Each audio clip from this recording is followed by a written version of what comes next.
Thanks, Felicia. Hi, everyone.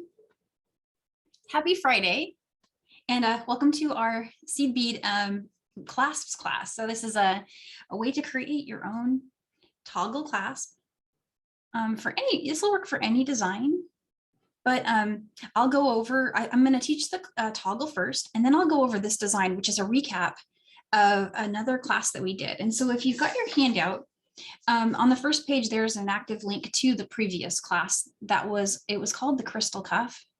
And what we did for that class is the same exact technique was used, except for here, I've swapped 6/0 seed beads for the 4mm crystal. And then I've put a little 10/0 bead on the side. And I'll show this because this clasp is very fast and easy to make. And I think we will have time to go over more than just the the finding.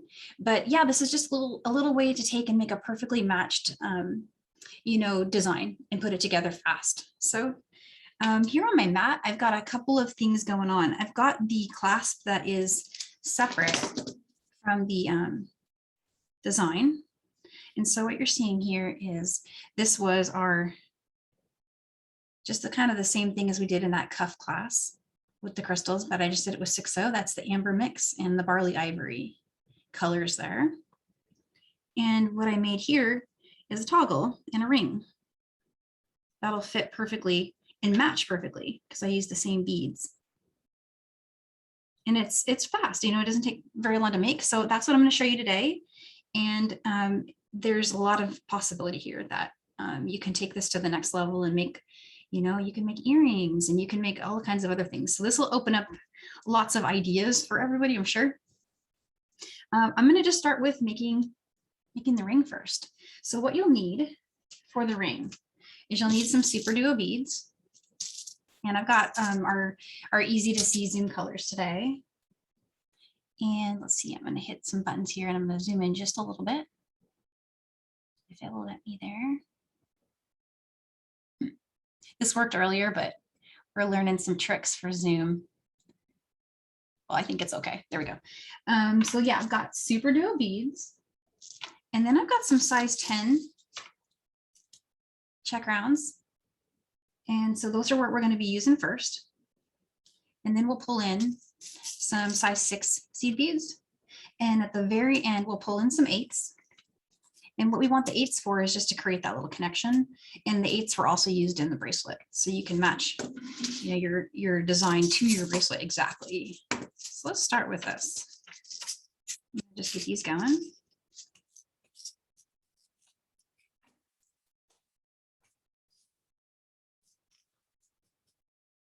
And then for my thread, I'm using the usual stuff that I usually do. I've got the Wildfire, the 0.006, and I've got some scissors, and I'm using a regular beading needle. I think you can use a 10 or a 12. I think today I've just got a 10 handy, but regular usual beading needle should be fine for this design. And it doesn't have too many passes going through the SuperDuos, so there's no need to really worry about using 12s or anything. I'm gonna grab a needle from over here. And that's it. Thread, needles, scissors, and your beads. And that's what makes this so cool, just finding free. You want to cut about 30 inches of the thread for this step. And then if you have them handy, I always forget that I'm going to need these, but I try to bring out a pair of pliers to flatten my thread first before I try to thread my needle. And this is a trick I learned from Meredith at Beadalon that has totally changed my beading world, because now I can thread even like a size 13 needle with Wildfire, which is, on the thicker side. Just so easy. So if you're ever struggling to thread a needle, just give that a go. And then just kind of fold it down a little bit. All right. And so I wanted to just take a quick note and show you guys on the instructions what I'm going to do in advance, because I think it helps understand. But you can make this ring different sizes. I'm going to stick to what I've done before, but you could make your toggle ring bigger if you wanted to. I found that this was a pretty sturdy design, just having the repetition of 9. But you could also do, you could try 10, you could try 11. You can make it a little smaller if you wanted to. I wouldn't go too small, but, there's no reason you can't try it. So what I'm doing is just stringing a SuperDuo in a size 10 bead 9 times. Oops, there you go.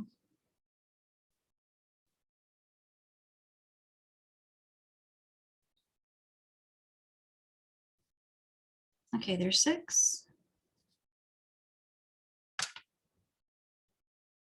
And there's 7. Okay, I think I've got 9. Let me just double check that. All right. And so you can take this now and just do a double knot, which will help tighten everything up. I'm going to leave a good tail. I'm going to leave a tail that's about 10 inches, maybe 7 to 10 inches or so. I'm going to try one more time to get a little closer.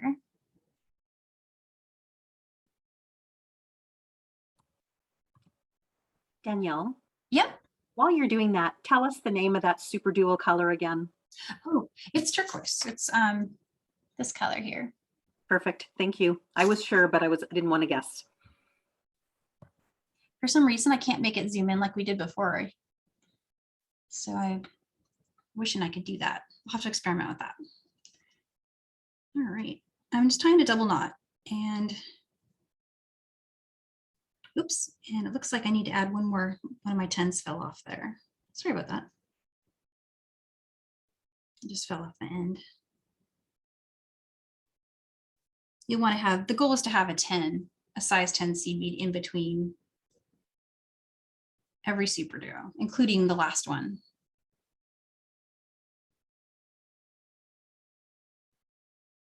All right.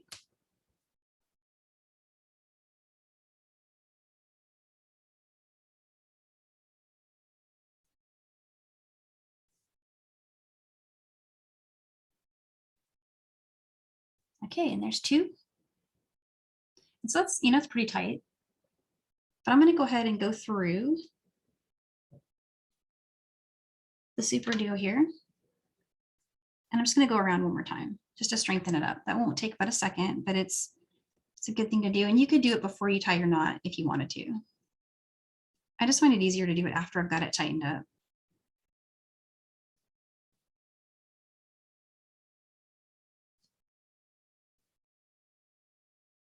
And it's, it's optional if you wanted to go around this again, but I always find I never regret reinforcing something.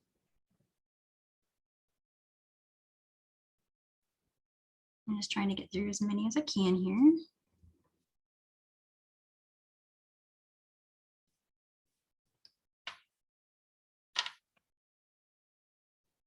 And possibly I cut more than 30 inches of thread there because I didn't measure, I just kind of wingspanned it.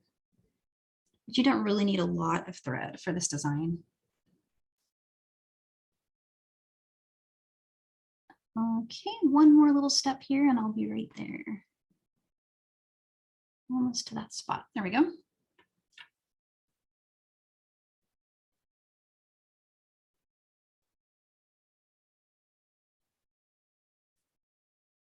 Okay, so I've gone through the SuperDuo. So I've got, my tail thread on one side of it, and I've got my working thread on the other side of that SuperDuo. And now I'm going to step up. And to step up, if you're new to SuperDuos, they do have 2 holes.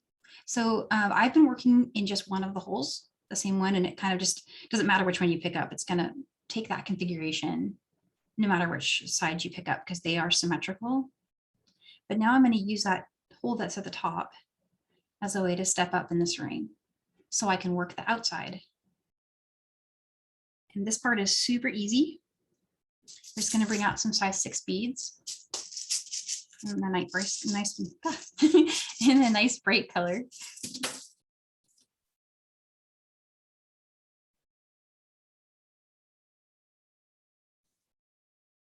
And I just picked up one, and I'm going through the next top hole of the SuperDuo. So each of these SuperDuos has an open hole now on the top side, right? And I'm just going to go through it. And I'm going to add a 6/0 bead in each of those spots. And what you'll notice as you do that is this really becomes a lot more sturdy and starts to really feel like a good toggle ring.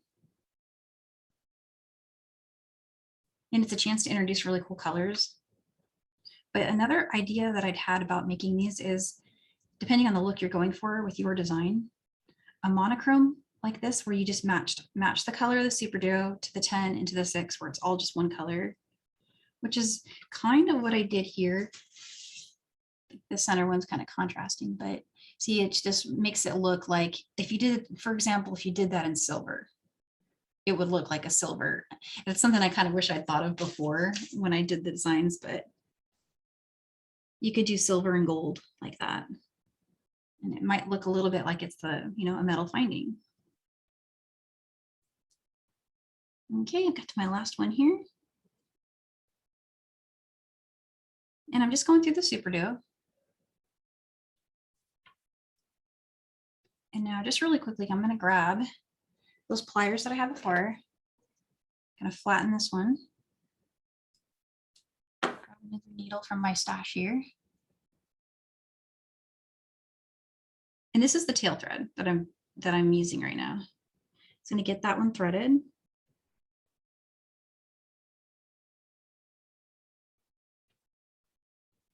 And I'm going to use the top hole of the SuperDuo, but I'm exiting from that side, so I'm coming up in an opposite direction of my working thread.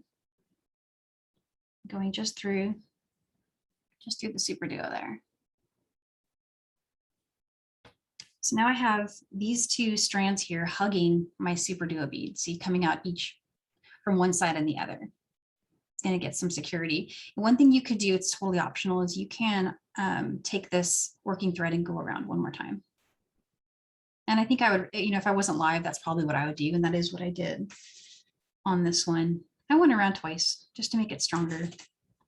But you would be exiting from the same spot once you did that. And now you need your size 8 seed beads.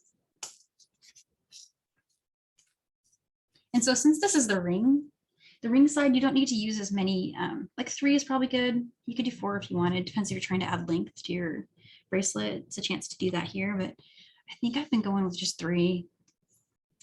Bring that down. We'll come up through here.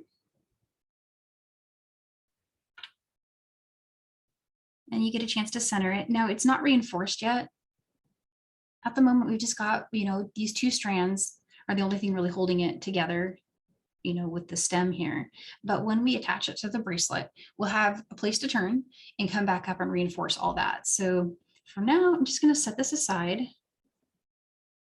And I'm going to use what I've got left of my other thread here to make our toggle bar. So there's our ring. And the toggle bar is interesting. So you can make it stronger and stronger by going through it over and over, and you can make it longer or shorter depending on what you're going for. I think for this design and this size ring, so this ring had 9 repeats of SuperDuo and size 10. And so I found that 5/6 was a pretty good fit for getting through it. You don't want it to be, too easy to fall through, but it's nice to have it be kind of strong too. And every time you make a pass through this, it will get more and more firm so it doesn't, come undone. And it's a pretty secure connection. I did wear test this bracelet for a couple of days to see if this would in any way come loose. And my conclusion was I wouldn't use it to secure like my bungee cord or anything, but it is strong enough to keep that bracelet on. And it's not a heavy bracelet, but if you're worried about it at all, reinforcing it even more than I did would be my suggestion for trying to make that, not bend too much up. I'll show you how we do that. So I just strung a 10. And I'm going to do 5 of the size 6 seed beads. And a 10. And I'm leaving a good tail again, about 7 to 10 inches. And now skipping your 10, go back through all of the 5 size 6 seed beads there. And go ahead and try to tighten that. What I'm doing here is just kind of a habit. I pull my working and tail threads apart to tighten connections. And now going in the opposite direction of my, so I'm going to, I'm going, this is my exiting tail thread, and I'm going to go through it. So it's opposite directions, right? I don't know if you can see that, but they're now exiting from each side. I'm gonna go back through all of those beads again. I'm gonna do this more than a few times, as many times as I can comfortably get through my bead. And that's why I use 10s instead of 11s, because it gets me one extra pass through.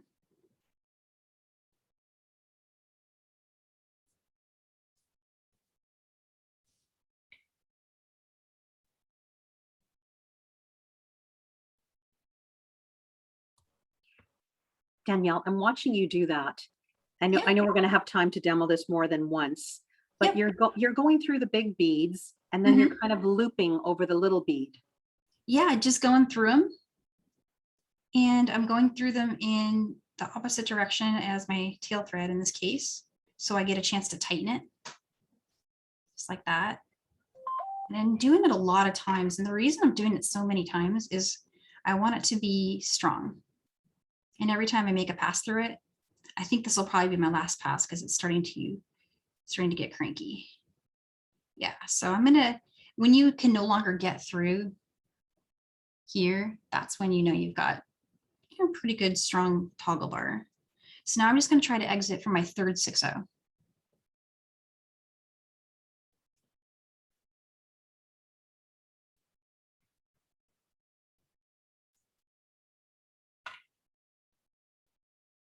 And I'm gonna set it aside. And then I'm gonna come over here and just really quickly do the pliers and needle thing.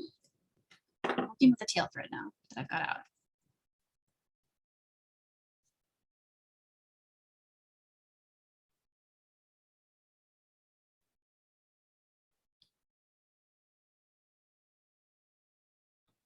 Tight. If you run into this, I often will use my pliers to pull it, just like a little wisp there. There we go. That's a tight one. Okay. And so my thread's already exiting from that 10. So I don't have to do anything. I'm just going to go through the 6. I'm going to go through these 2.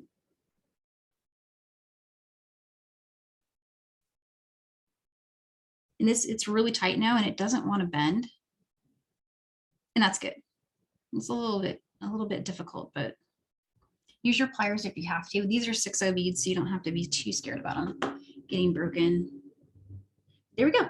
So now I've got my threads exiting from either side of the center 6-0 bead. And so something to think about if you're going to make this toggle longer, or if you want to make it a little shorter, you could do so, but try to give yourself a center point by using an odd count.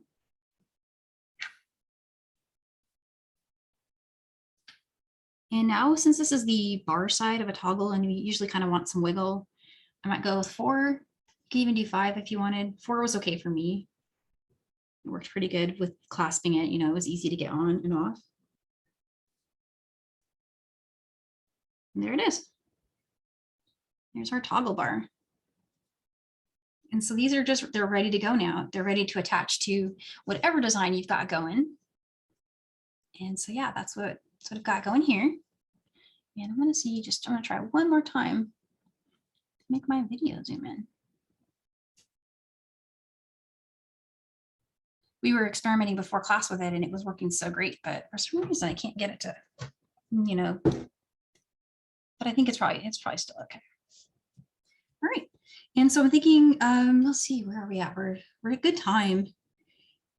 Would going over this again, Carmi, do you think going over it again, or?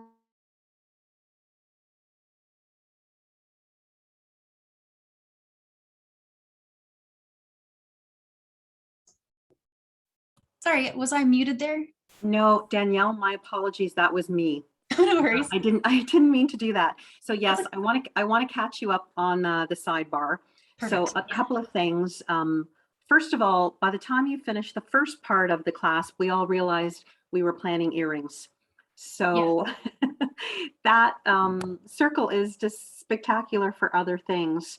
And I think we've all clued in very quickly that this really is a faster way of making beaded findings. So I can see from the sidebar, everyone understands it.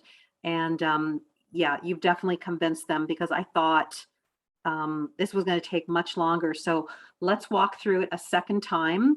And I think you definitely have new converts for making beaded findings. Oh, awesome. Okay, cool.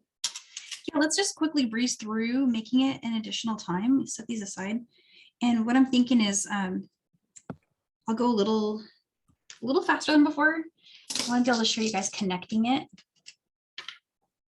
But, so what you'll want to do is you'll want to cut, about 30 inches. I cut way too much before. So let's go with a little less than that. It was kind of unwieldy. And I'm going to use, I think what I'm going to do is flatten both ends now. So I'll have to do it later.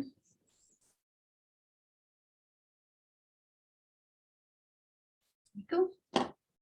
Let's get a needle on one of them, one of those ends.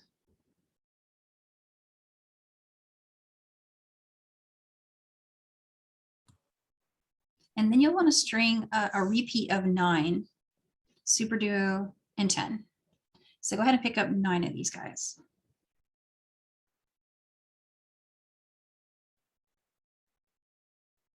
And there's 3 for me.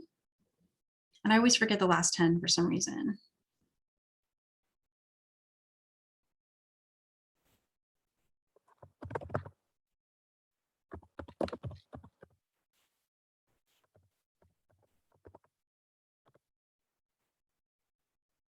Okay, that was 7. Here's 8 and 9. And make sure you leave a pretty good tail, 7 to 10 inches, because remember how we used that to come down through those 8s before.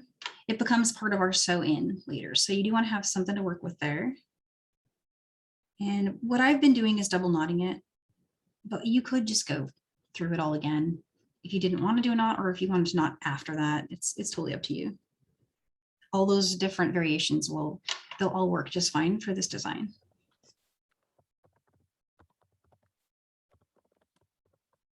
And now I'm just going to keep going.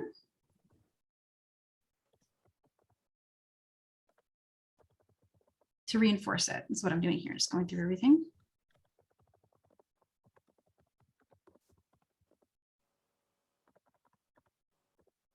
I try to get through as many beads as I can, but don't force it. If you can only get through 2 at a time, then that's great, right?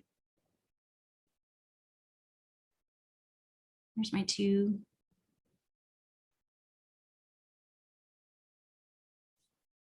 Oops.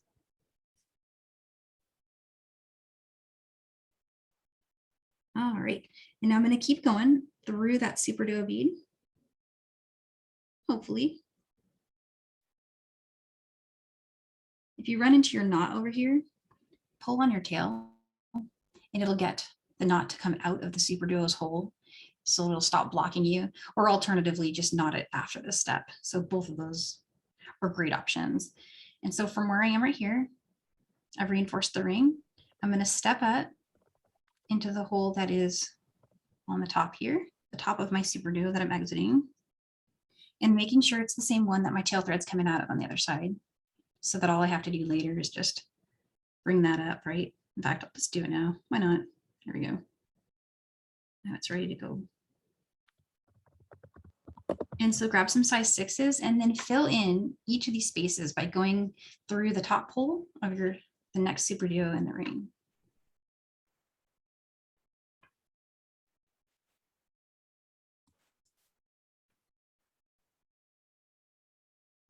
And it goes so fast. It's just a really, I don't know if you guys are like me, I get to the end of a really epic bracelet like this.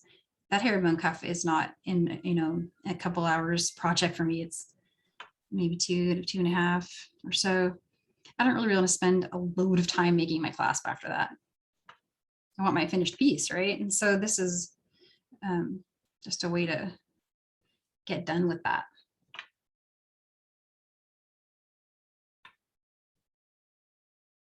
And where is this located? I'm getting that out of the way. Okay, and this is my last SuperDuo. So I'm just going to go through just the SuperDuo. And of course, go around one more time. If you're, when you're working, I'm trying to just make it go fast, but if it was just off camera, I would go all the way around one more time and then exiting from here. You see my tail thread over here. We brought that up in the last step. So it's already here waiting for me. And I'm just going to bring on the 3 size 10s, or sorry, the 3 size 8 seed beads. These yellow ones are, those are my size 8, not 10s. The 10s are the orange. And then go ahead and thread a needle onto your tail thread and bring that up through those 8s as well. And you pull them apart to kind of tighten it. That's usually what I do. There you go. And there's your toggle ring, and you've got your little stem there for your toggle ring ready to go. And you just have to set that aside and come back to it. Danielle, I have a question for you. Sure. Do you ever make that toggle and then go to the bracelet? Or do you make the bracelet and put the toggle and the clasp in later? So typically I make my bracelets first. Let me find my sample over here. I like to, kind of just see the bracelet first before I decide what finding I want. And so here's my finished one. And I didn't even weave in my tail or my working thread. It's all still here. But yeah, I'd get to this point and then I would decide what I want to do. Okay, thank you. I know you're going to show us how to attach it after this one, but I was just curious for the question that we had. Oh, sure, yeah. And so for the bar, you don't need even, I think it's like 25 inches or so. I tend to overestimate in the handouts because I don't want anyone to run out. But it doesn't take much. And I'm just going to flatten these ends so I can thread my needle easier. Same over here.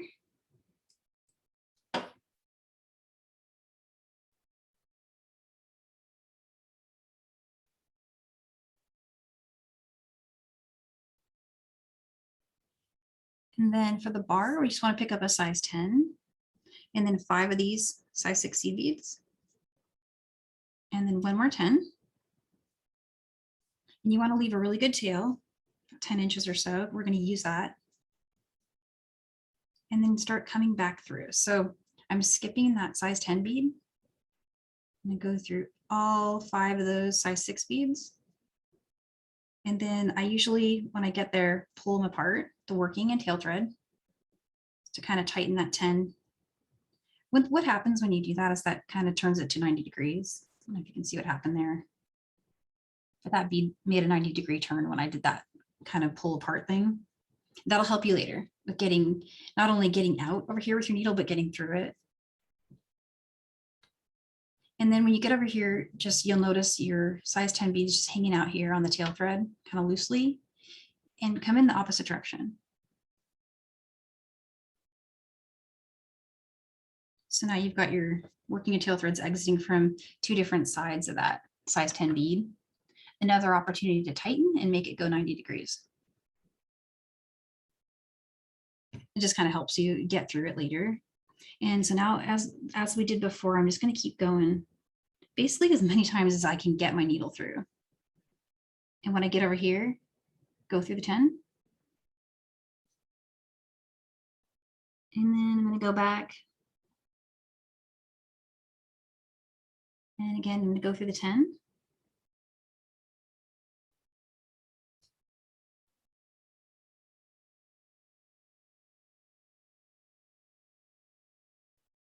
And it's starting to get tight. Try not to poke yourself. I always do that. But it's working, and in every pass, I'll just make this even more strong. I think this is my last pass here.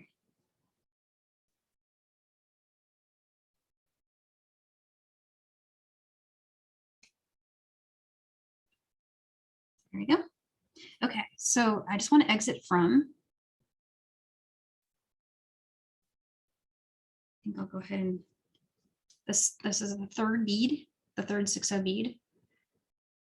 Come through there. And I need another needle. Let me grab one really quick. Sorry about that. My needles are above the camera, which is probably not the greatest place to put them.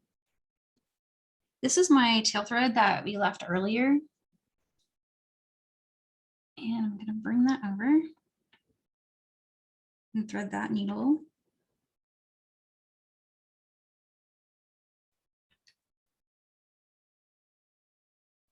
Hopefully. There we go. And same thing, I'm going to try to exit, but I'm going to exit in front of that bead. So my thread's over here. So really, I'm just going to go through 2 of the 6s. And this is going to be a little bit of a struggle, but we'll get there. I'm going to grab those pliers. So you can see when we're working this last step, it's a really tight connection, but that's exactly what we wanted because it gives you a pretty strong bar. And so let's put our 8s on, the size 8 seed beads. I'm bringing both needles together here. Let's get our 4. And now that's ready to go. So you've got cool findings just ready to attach. So I have one that I made earlier. And I'm just going to move those a little bit. And some really pretty colors here.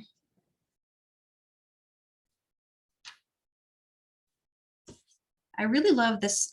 This is my fall inspiration, that amber mixed with the barley ivory. Just can't get enough of that combo. And I color blocked it, so I thought that would be cool. And this other one, I just went with a different color every line, and that looked amazing too. But they're both really, really fun looks. You can experiment with that. And the way they were made and started is the same way that we started the crystal cuff. But every time I stepped up, I added a size 10 bead to embellish the side.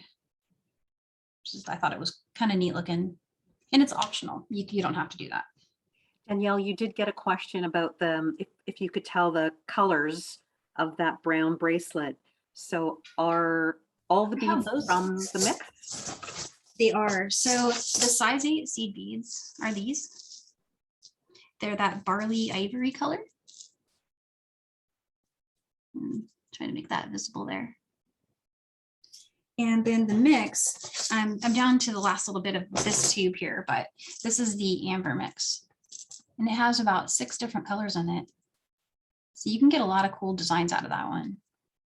So instead of buying 6 vials, you bought 1 vial and got all 6 colors. Yeah, and this is, I use this for something else also. So this amount that's left in here doesn't represent what I used here. I've been using this for other stuff. So you get a lot out of those. And then on the sides, actually I brought that one up, but I brought it in one of my older vials. So I can grab one from behind me. I have used this color on the side. And it's also what I used here. And this one is that brown, that iris brown. It's a really pretty one. And then last but not least, those are lava red SuperDuo beads. And I didn't bring those up. I apologize. They're the lava red color, same ones. I try to design ones that, kind of use colors. When we're doing our earring class coming up in November, you could use the same tube. So if you like this color, there's more projects coming up that feature it. It's that same lava called out in that project. And I believe it's already on Michael's website too. So you can find the SKU for that by looking at that PDF. And then while you're there, you can sign up for it. But yeah, so we just want to get from not attached to attached. And we've got a lot of threads to work with. Maybe we don't need them all. I always leave my working thread on a design just in case I need it. And if I don't need it, just weave it in later. But like, for example, if I got here and didn't feel like this was a strong weave in with what I'd left myself, I've got this hanging out here. I could come weave over here, come up, and lots of options. Options are good. And I'm going to grab another needle here. They're floating around. It's a very needle intensive design. So I'm going to start with one side.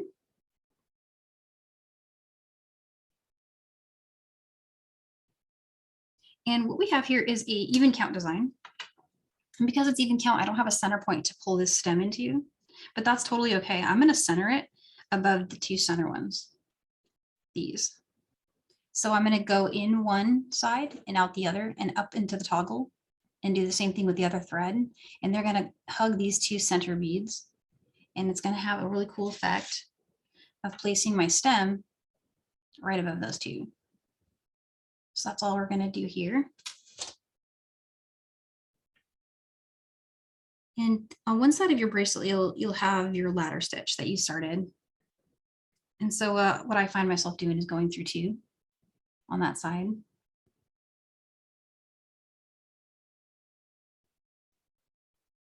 I'm going to come up through the next one and go up through the stem. And I'm going to try to center it a little bit. It's going to center a lot more when I bring this strand in, but for now, I'm just going to bring this up.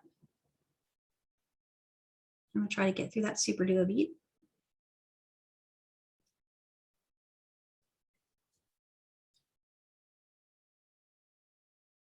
And then start weaving in. And so if you want to do some half hitch knotting, you can do so. I would say do it over here so you don't block yourself. You know, because you're going to be coming back through it potentially with at least one more strand or maybe 2. But as you're weaving in here, if you were going to do a knot, I would say do it up here. What I actually do though is I keep going until I get about halfway.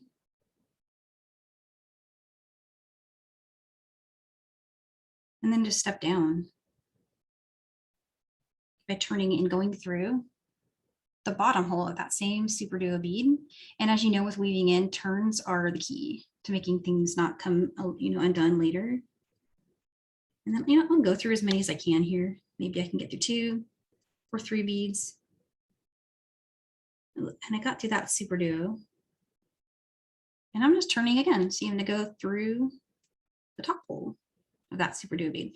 And I might do that a few more times, but I feel like even that is probably pretty secure. So pushing down with the scissors, pulling up with the thread. If you want to burn that little end, you can, but it kind of disappears if you snip under tension, and that's what it did. So there's one side. And now what I want to do is get that needle back over here. And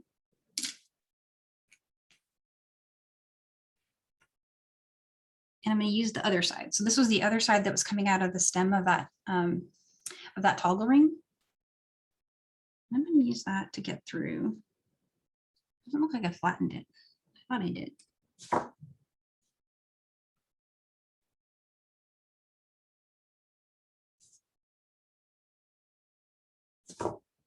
Same thing. I'm trying to remember before I came down through this side and then I went up that side. I'm going to try to just do the opposite. That's not super critical, but I just kind of find myself doing these kind of things just to mirror what I did before.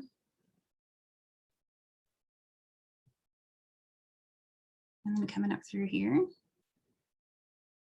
And last time when I came up through here, I went this way. I'm gonna go the opposite way. Just another way of centering it. Again, not gonna make your design not work, just, you know, a new level of perfectionism for all of us that are that way. And it kind of makes it center just a little bit more.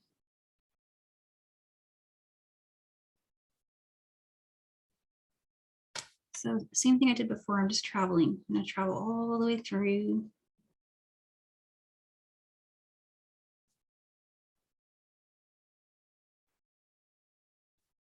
Until I get up here. And then I'm gonna turn.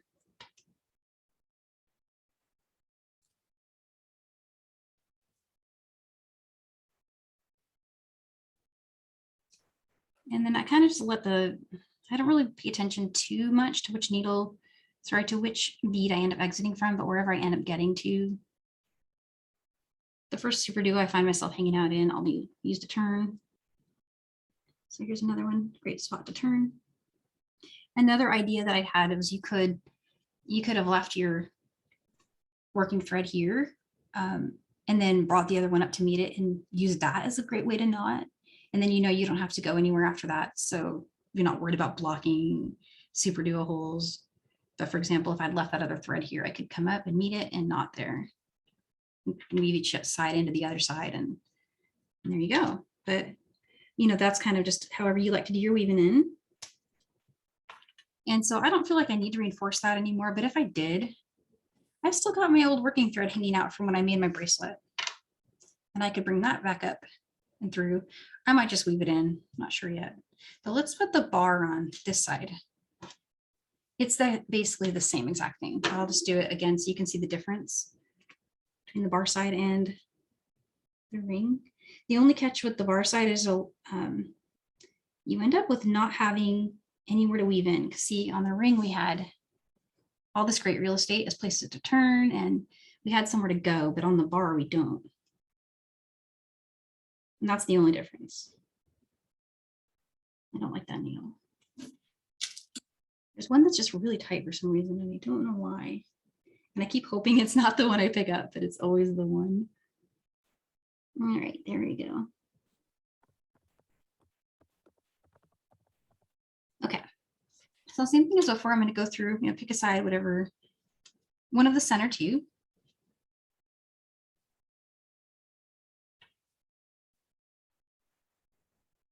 And I am going through both of them just because the ladders at the end, when I do these herringbone bracelets, I do ladder the ends so that they match each other. And so that's why I have these two structured 2-column thing going on here.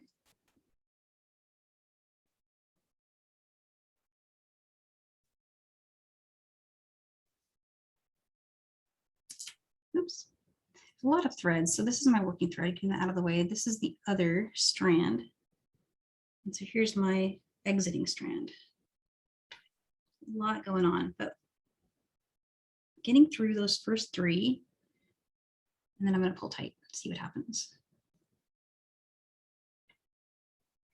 And if you were at all unsure about the fit of your bracelet, this is a great spot to test it. Because if you got it on and you decided, my bar's not going through well enough, I'm not feeling that, you could throw on an extra bead at this point. Mine seems to be making it okay. But I'm giving advice that I never take myself, which is actually test it before you, weave the entire thing in. Danielle, this is a perfect time for me to ask you a question from the sidebar. Sure. How much space is the toggle now adding to your bracelet? Oh, well, it's going to add a good inch if you're counting both sides, but roughly half an inch here and half an inch here. And when I measure toggles, I'm always measuring to the center of my toggle. I never measure to the end. I measure the center because that's where your connection is going to happen. So if you need a 7.5 inch bracelet, your project has to be 6.5 inches long, and then the toggle clasp will add the extra inch. Yeah, that sounds right to me. And that's how this one's stacked up as well. I had my working piece was 5.5. And this brought it to 6.5, just a hair under that.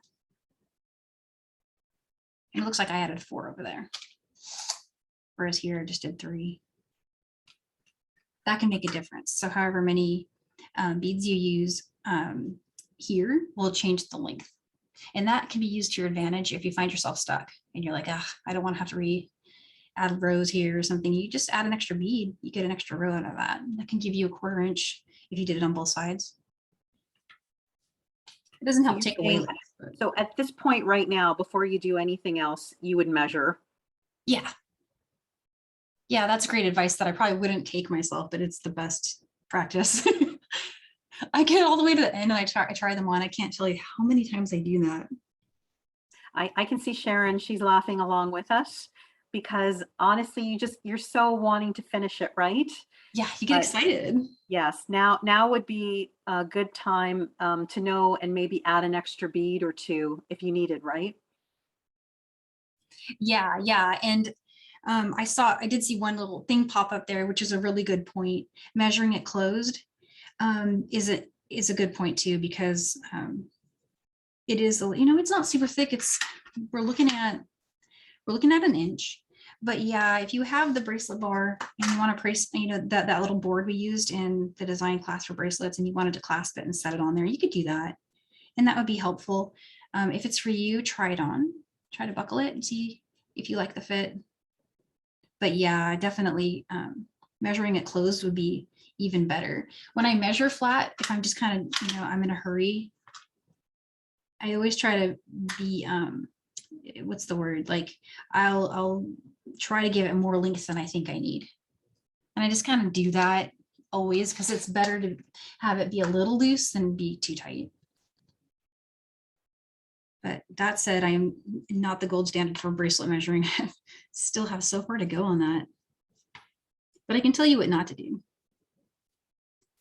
So here's my exiting here from the top of those 3 size 8 beads. And now what I'm going to run into is I really can't weave in up here. It's just not going to work out because there's nowhere to go, right? But I can get through that 6 again. And so that's what I'm going to do.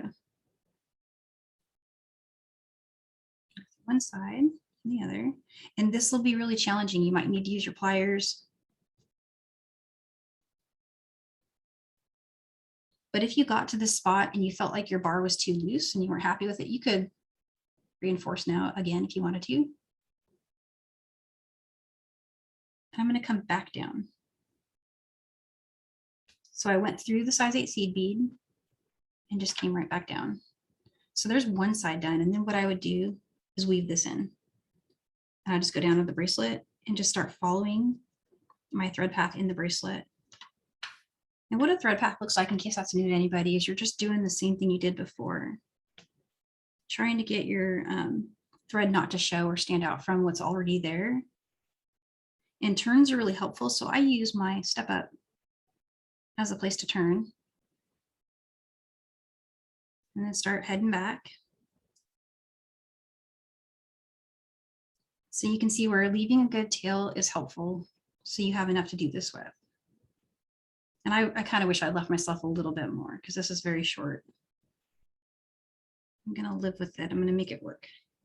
I'll be happy if I get one more turn. So here's another turn. And then I'm just going to keep going up and trim there because my needle fell off.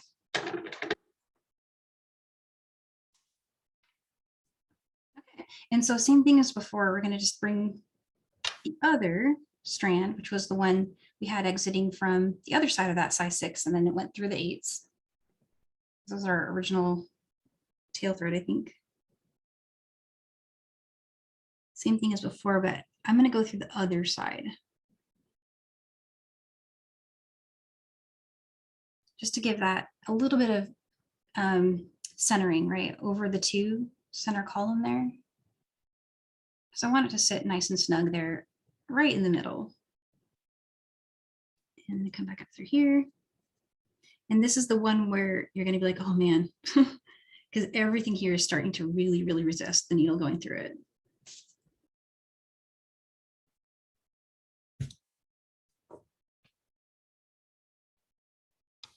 And so before, when I was here before, I went here to here. So I want to do the opposite of what I did before. Because I just want it to center. Coming down.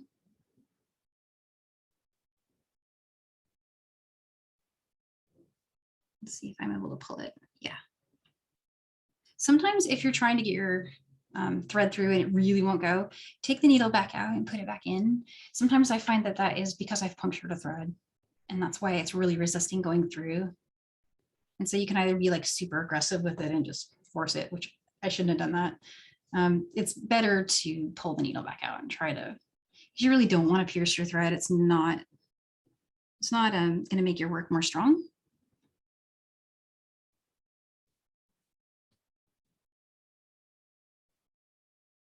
Okay, and so same as before, just weaving in. And where you weave in is it's okay to go anywhere you'd like. And that went a lot further into the hour than I thought. So I was hoping to get a chance to talk more about the bracelet itself, but it is already a recorded class where you can see how we did it. And then we also had a bunch of inspiration pieces that were created after class, both by myself and by a lot of the students who were there that took the crystal cuff class. And in our Facebook group, there were some beautiful inspiration pieces posted that were made in this design, because yeah, you guys went to town. There are some really beautiful pieces. And so now whenever you look at that, you'll see, well, give it the toggle on it. So just another way to reuse and recycle something we learned before. And so we've still got about a few minutes here. So Carmi, is there anything I should cover next? I could probably show starting this if that's helpful to anyone. Actually, Danielle, I don't think I would, because you would go down the whole bracelet road, and I'm going to direct people to definitely go to the full class on it.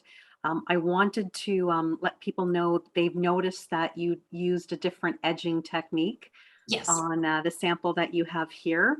So people are definitely noticing when you change up the design, which is great. Cool.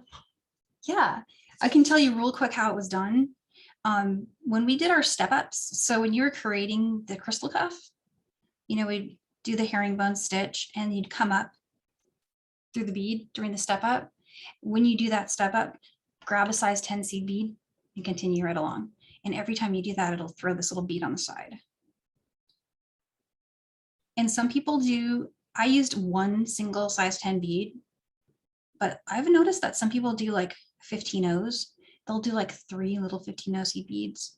And that looks really cute too. You could do 2 11 O's in place of 110 here. And that would also look great. So you can use your 11s if you don't have 10s sitting around. Yeah. Okay, so and Danielle, I can't let you leave the class without showing Patty your earrings. Oh, yes. So these were inspired by Pat because I was talking to her on email and I was having trouble deciding what colors I wanted to do. I was making our boutique necklace design and I'd gone down the purple road and I had made very bright purple, right? I knew I had to make 2 more in earrings and I didn't want to make the same colors. So I was like, hey, what color should I do? And she told me. And so these are the hematite SuperDuos with opaque black seed beads, and then the crystal rondelles. And those are the same rondelles we used in that crystal cuff class. These are the larger size from that strand. So if you bought big for that class to make all those little crystals, this is another place to use up the big ones that were in those strand bundles. They come with 4 on the Michael Strung wall. Danielle, this is just so everyone's on the sidebars pretty excited seeing this piece. This is an upcoming premium class, and you can definitely sign up for it already on the Michael site. Yeah, that's and this where is Danielle gets to teach for 2 hours. That's exactly what I was going to say. Yeah, that's the 2 hours makes it possible for me to go down all those little, ideas, because sometimes you guys have some really cool ideas in every class you have great ideas, and I want to show them and try them. And so we get to do that in that class. And then also I can do the extras. Like this is a whole project by itself, just the chain, right? And the chain is a really cool bracelet. I mean, you can make like a double wrap, you can hang charms on it. It can be a buttonhole, so you can put a button on one side. So there's a lot we can do here, or it can just be a really cool, interesting way to dangle your boutique pendant, which is the focus of the class. Danielle, I'm not gonna, I would love to tell you the date of the class. I don't have it handy and I don't want to switch my screen, but so for everyone on sidebar that's asking, just go to the class page. You don't have to go anywhere special. Just scroll through the classes and you'll see it. It's no longer in a separate area. Oh, someone found it. Jessie has it as November 2nd. November 2nd. I almost said November 2nd, but I do not trust myself with dates anymore. It's the first class in November for sure. But we still have 1 October class left. So let me bring that one out really quick. And this is next Friday. It's a 1-hour class. It's one of the free classes. And it's a really fast earring. It's a peyote disc. So even count peyote in the round. It's flat. It's light. And you can take it up a notch by putting charms on it. We'll show a lot of different examples. And I'm hoping by next week I can have some more colorways and maybe even a pattern, because this lends itself to making cool patterns. Think about like you could make like half one color, half another for like a color block effect, or I mean, sky's the limit. You can even do a pattern. I've done a flower before, so I'll bust that out. And I'm sure that class will go to the hour for sure. Yeah. And then of course I just showed you this one. That's the one we have coming up, the very first November class. And then we're doing an earrings party. And after that, earrings party is kind of fun. It's like a 3-in-1, which could also be an ornament. This is another super fast, super easy, get something made for gifts, right? And you have the option of putting it together, which I thought was really fun. So that makes a cute ornament, a cute earring, a cute gift tag. These are just so trendy, the hoops. Everyone's doing hoops now, so I thought that was cool. And then a little more dainty one. Yeah, and then last but not least, we've got a class that is a right angle weave refresher. So we're doing some technique focuses to get, some refresher classes done on basic seed beading and bead weaving techniques. And this one is made with the glacier mix. So it's going to be perfect. It's the start getting cold and everyone's going to be feeling like these are the colors for the season, right? Just right angle weave with a charm. And so even if you're an expert on right angle weave, we're still going to have some fun with those ideas and putting different size beads together. So some ideas, really fun ideas, and we just get to hang out. So yeah, that's everything I have currently sitting here. We do have a whole December lineup as well. That's about to pop on the website anytime. So hopefully I have those to show you guys next week. Yeah. That's great, Danielle. I think I answered as much as I could from the sidebar. Okay. Is there anything I missed that I should cover? No, I am very, very happy. I think just watching the sidebar, thank you very much for a great class. Oh, thank you. Thank you everyone for being here. And thank you, Carmi, and thank you, Felicia, as well. So have a great weekend, everybody, and happy beading and enjoy your Friday night. And I'll see you soon. Bye.